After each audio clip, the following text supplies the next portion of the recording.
उसके बाद 2 साल तक ये मुझे ऐसे ही इस्तेमाल करता रहा।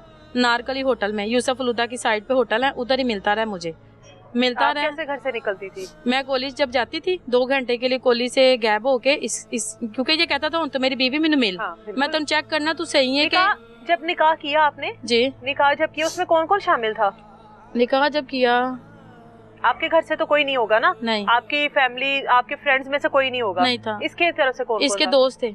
और निकाह कहाँ पर किया था? जामे शरीफ इबादत रोड पे। मतलब प्रॉपर आपने निकाह किया? प्रॉपर निकाह किया, इस्लामी तरीके से निकाह हुआ है मेरा। मतलब आप किसी अदालत वगैरह में नहीं? अच्छा ठीक है, मेरे पास उनका वो फतवा भी है। ठीक है, आपने निकाह कर लिया। जी, उसके बाद मुलाकात शुरू होगी। मुलाकात होगी। इसने मुझे अगले दिन ही बोला अब तू मेरी बीवी है, मेरे से मिलने आ। मैंने कहा निकाश ऐसा नहीं होना, मैं खानदानी लड़की, चाहे अपनी मर्जी की है, मैं अपने घर वालों को मनाऊंगी, तुम अपने घर वालों को बताओ। मेहंदी बरात वलीमा धूमधाम से शादी करनी, मैंने ऐसे नहीं जाना। इसने बोला ऐसा नहीं हो सकता, मैंने तुझे चेक करना है कि तू सही लड़की है कि खराब है, आना पड़ेगा तुझे।